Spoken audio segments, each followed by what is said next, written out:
Hey there everyone, welcome to another episode of HET.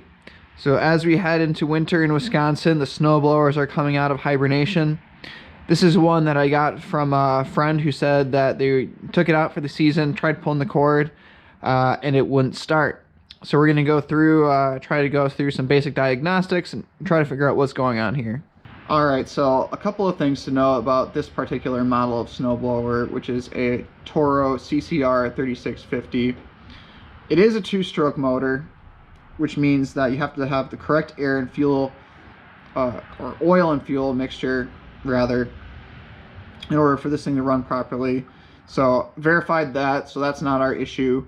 However, I did notice going to start it that this priming bulb here is completely shot. So obviously this isn't going to be able to function at all, which is a problem when you're trying to get this thing started in the first place. So I wanted to verify that that's not the only issue going on. So I did blow some compressed air in that priming hole there. If you do this, you want to make sure that your air compressor is on the lowest setting possible, since it doesn't take a lot of air to blow in a whole lot of fuel. I did get it to run for a few seconds before it died out. Tried the same thing happened.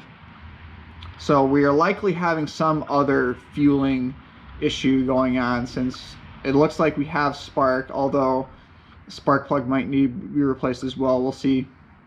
But given the fact that the owner of this machine doesn't know the last time it was started, so they actually got this from somebody else, it's likely that this thing was sitting around for a very long time, and there's probably some gunk or something in the carburetor which is preventing the correct fuel mixture from getting through. Alright, so in order to gain access to the carburetor, we got a whole bunch of stuff that we need to remove first, starting with the chute here. So to do that, we're going to use a Phillips head screwdriver and a 1/2 inch socket. So we're just going to use this to hold the nut in place, and then use this guy to yank it off.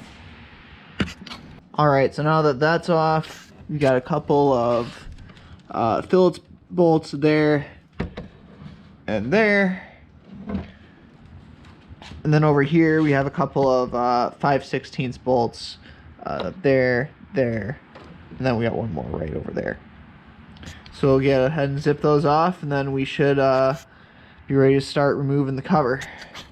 Alright, so with all of those nuts and bolts out of the way, we're ready to take off this cover.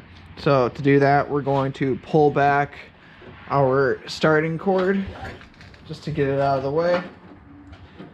And just wrap that up against the starting lever. And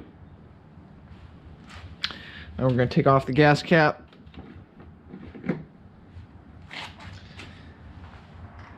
And then this thing just should lift straight off.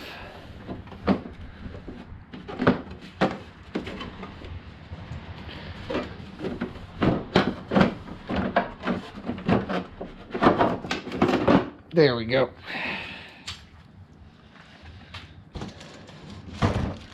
All right, we're halfway there.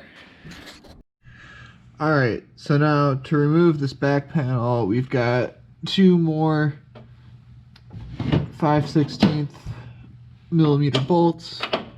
So we'll go ahead and crack those.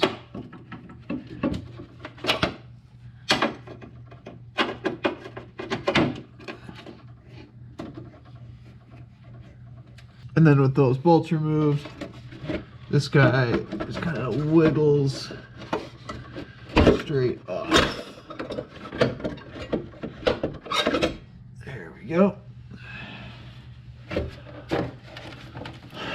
All right, and then if you can look right there, that's our carburetor. All right, so with our carburetor exposed, we got two bolts holding it on there. They're both Phillips heads. One's right there and the other one's right there. But before we do that, we need to drain the fuel tank, get any residual fuel out of the system. So we got a little plastic container here. You have a hose clamp right there that we can undo to drain the fuel. So we'll just open this up.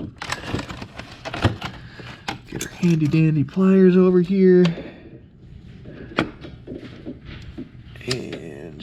wiggle that guy off. There we go. Then we're just gonna twist and yank. There it goes. All right, so with our fuel tank drained, we can go ahead and unthread these bolts. They screw out pretty easy. There's not really a whole lot of torque applied to these guys.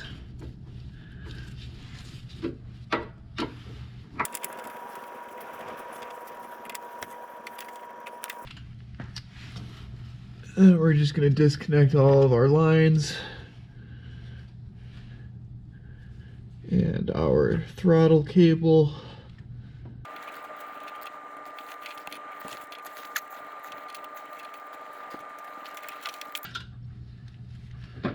There we go.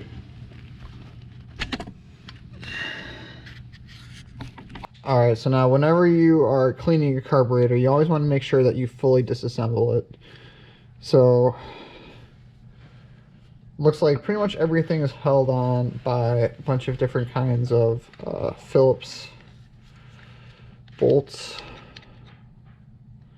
So we'll just go about undoing those. And just make note of any sort of like orifices or places that you might need to clean as you're taking this thing apart, as well as just where everything goes.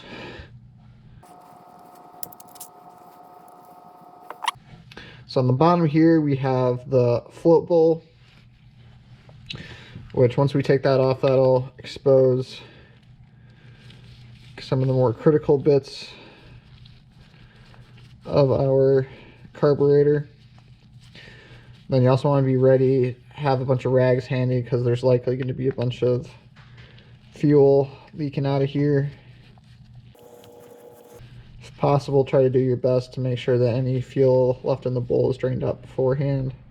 This is also why at the end of the season you want to make sure that you run your leaf blower, lawnmower, snowblower, whatever it is, that you run it fully out of gas so that any fuel left in the carburetor is expelled and doesn't have a chance to gum up inside there. Alright, so that's our float bowl. You can see here that it is looking a little bit nasty.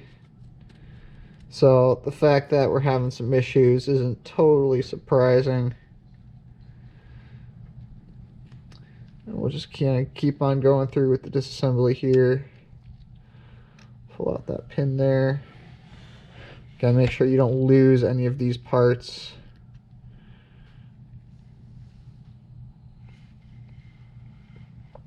Some of them are quite small. Alright, so we've got a few gaskets here. Probably leave those on for now. Got our main jet right here.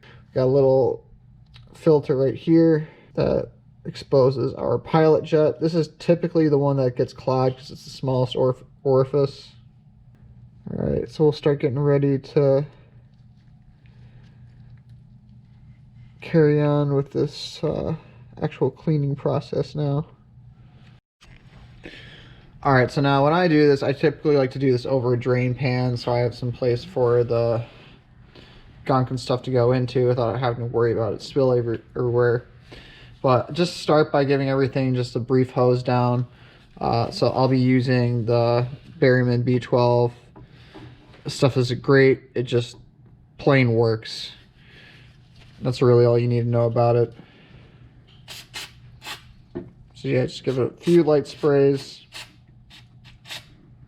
Eye protection is a good idea. Again, any holes that you notice. Alright, then after giving the carburetor a good just kind of spray down, we are going to remove the jets. So here's the main jet. this carburetor we only have two, the main and the pilot.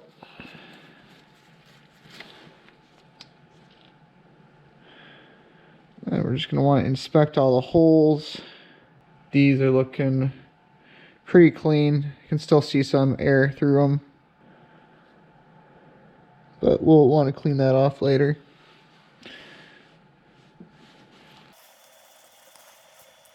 Looks like we got some gunk in there.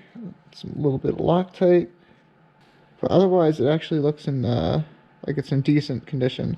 And we'll want to spray this out with some more carb cleaner. But so far we're looking pretty good. Alright, so we'll go ahead and spray out all the little holes.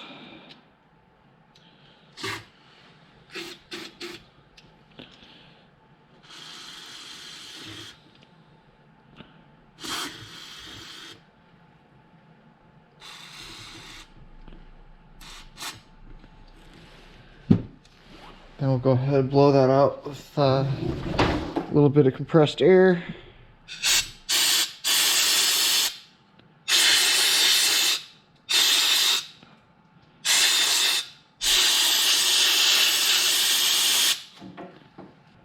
Give it another good inspection.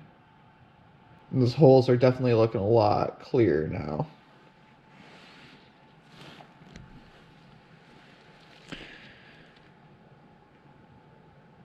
So I don't know if you can see it that well on this camera, but before we were getting a little bit of light through, but it was definitely smaller. Now, I mean, you can definitely see through these things. No problem. Alright, so we'll go put him in a safe spot. Spray out the other jet.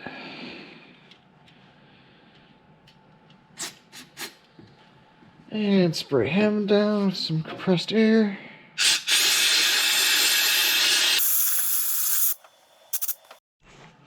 Alright, so now with the jets clean, we'll give the carburetor body one more final spray down, especially getting into those holes where the jets were sitting. Alright, and that should do it. So we'll go ahead and blow this guy off. But then he should be ready for reassembly. Alright, so we'll go ahead and reinstall these jets. Just make sure you're putting them back in the same place.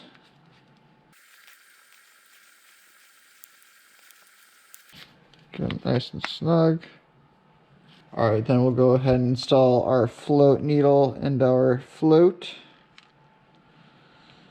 Grab the pin. Make sure that he's nice and clean. Put him through the hole.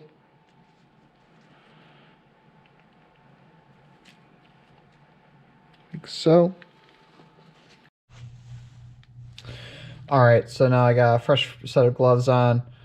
We'll get ready to install this little mesh filter back on. I'm going to just reuse the old gasket for the float bowl. It looks fine. You do want to make sure that you are putting it back on the correct way though. So this is the flat side, so that goes on there like that. Reinstall our float bowl. Make sure you don't have any contaminants between the gasket and your bowl. All right, that looks good enough. Alright, and then we'll start reinstalling all of our little screws.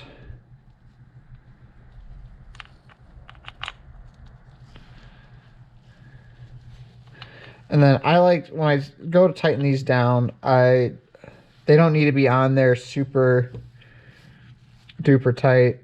And they're Phillips heads, so they'll probably strip before they have a chance to get too tight anyway.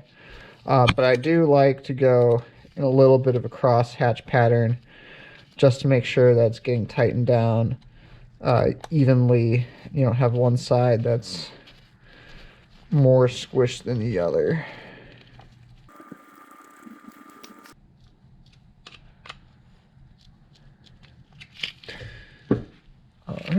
All right, then obviously make sure that everything else is going where it should be going. So you can see we got like a little bit of an indent on here that matches up with that hole there. So that will just go on there just kind of like that. Put our little springy sprung back on. And then this piece with the screws just kind of goes in through these holes there. Make sure that this part is pointing up. So that goes through the body of the carburetor. Let's do a little bit of maneuvering to get those holes to line up. There we go. All right, now I'll go ahead and reinstall our little choke run lever here. So it slides on like that. Just put the screw back in. Pretty self-explanatory. All right, let's go put this back on the snowblower. So now putting the carburetor back on, have to reattach our little throttle wire here, which is a little complex, to be honest. So we're just gonna have to route them through the little clip right here. All right, so after finagling that around for about a minute, it's on. So now we need to go get our bolts lined up.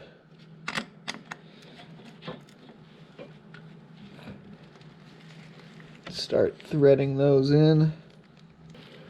It'd be really nice if this little rubber thing wasn't in the way.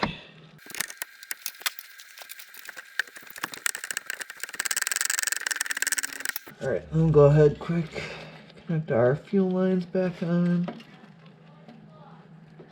And this guy, take our pliers.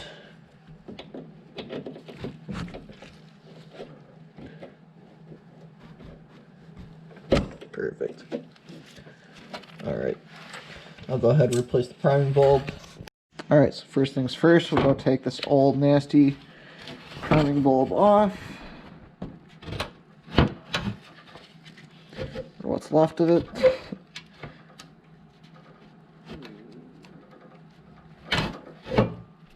All right, now to get the new one on, you're going to want to take this piece off. So I've disconnected the fuel line, and then you're going to use a pliers to push on these tabs too and pop it out. But yeah, so I just kept this priming bulb here in some hot water for a few minutes. This will just help it get softened up so that we can stretch it over this guy okay. Because otherwise you can be a bit of a pain. But just like that, goes on nice and easy. Don't worry too much if a little bit of water, gets in there. I mean, it's going to dry out, and ultimately this thing is pushing more air through than anything, so you're not going to have to really worry too much about water getting to your fuel system. Alright, now to put this guy back on, it's just snap fit, so he goes right back in the hole. And you push down until it snaps, just like that. Reattach our fuel line. Perfect. Alright, then we'll go ahead, reinstall the cover here and get this guy bolted up back together. Okay, so now I just have the top cover on. I haven't put on the chute or the body cover yet, just because it's possible we could still have a spark plug issue. In that case, I want that accessible. But right now we are in a theoretically operable state. So I've got a little bit of gas in the tank, got the choke on, ignition in the on position. So we're gonna go ahead and see if we can actually get this thing started. So go ahead, prime our thing here. This may take a few pulls just because, the carburetor is completely dry.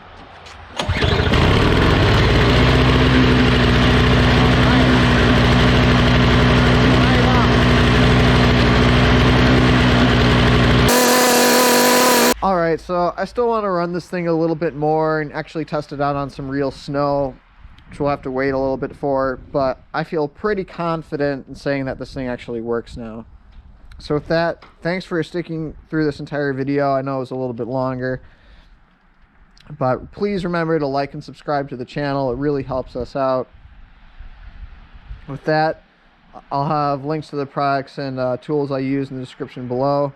Have fun with your guys' projects. I'll see you guys in the next video.